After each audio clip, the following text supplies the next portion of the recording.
Welcome back! Today on Dialed In DIY, we're getting in the spirit of the season and making a big hairy spider. This one's gonna be perfect as a decoration or a prop.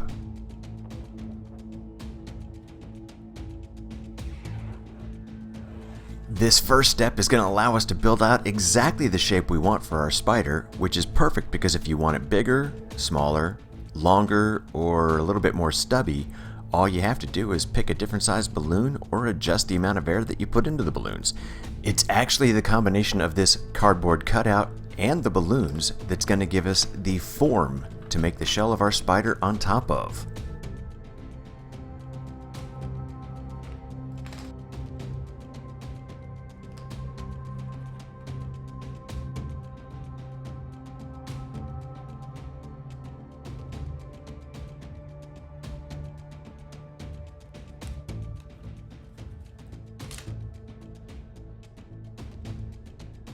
You do want to make sure to get a good line or crease in the tape right where the balloon meets the cardboard.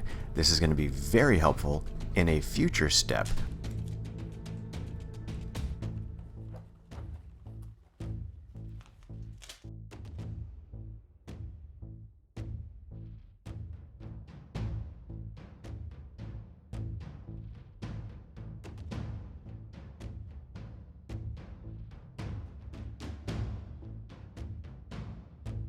Once you have at least one layer of the tape covering all parts of the balloons, we're going to go on to the next step, which is taking some of this wire.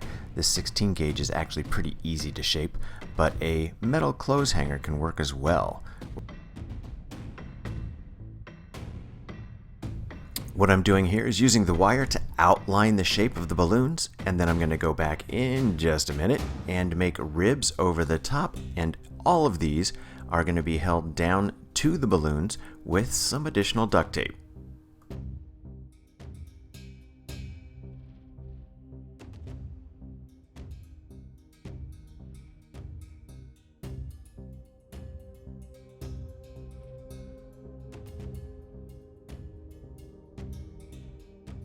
You can make this spider without as many ribs, but adding them in gives it a lot of extra support for a couple of reasons. One, you might want to store this and use it again in another year, or two, you may do what I'm going to do and put it outside, and some potential extra wind can cause it to get smashed.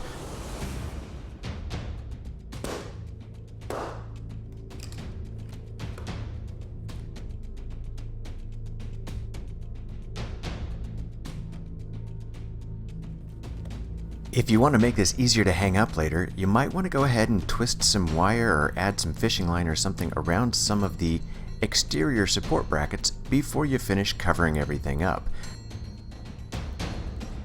I left the pieces of balloon sticking on the inside mostly because it was easier, but I did go back after that and covered up with another good layer of duct tape on the inside.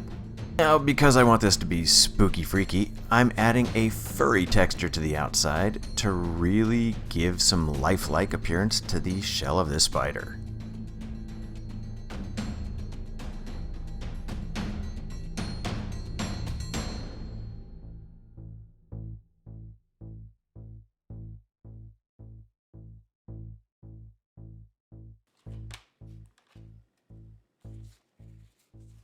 While you may not need as much hot glue as I'm throwing down on this thing to keep the fur sticking in place, I did go ahead and use a little bit extra because I am going to be putting this outside where it's going to be exposed to wind.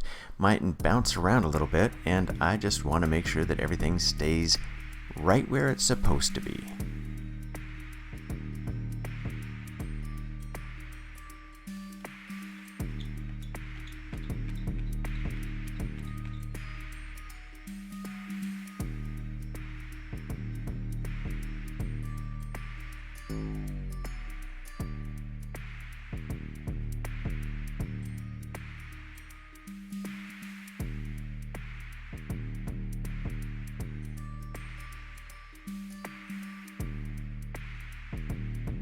I want each of the legs on this spider to be about 18 inches long-ish. So I'm taking some of this giant pipe cleaner that I got at the craft store as well, and I am leaving 18 inches sticking out each of the sides with a little gap in the middle or space that I'm going to tape to the bottom of the spider body. I'm simply taping these legs in rows right down the middle of the underside of the belly, and to be honest, I did leave the front legs a little bit shorter, but once I'm done, I'm going to go back and put some bends in all the legs and shape them so that they really fit the space and spookiness that I want for my decoration.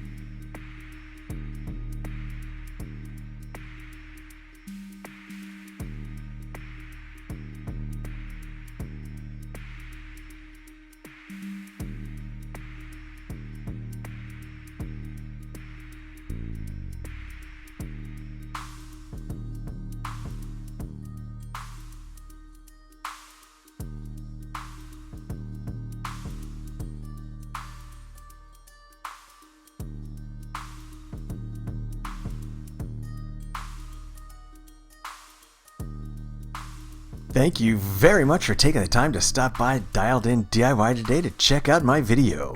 If you liked it, stuck through the whole thing, or if it just gave you some ideas for tricks or treats, I'd love it if you'd let me know by clicking that thumbs up below. And as long as you're here, I'd love it if you'd subscribe to my channel, ring that bell so you get notifications on future videos. Please share your comments, thoughts, or maybe even how you'd use a project like this. And then as always, please do make sure to come on back in the future, because there will be plenty more Dialed In DIY to come.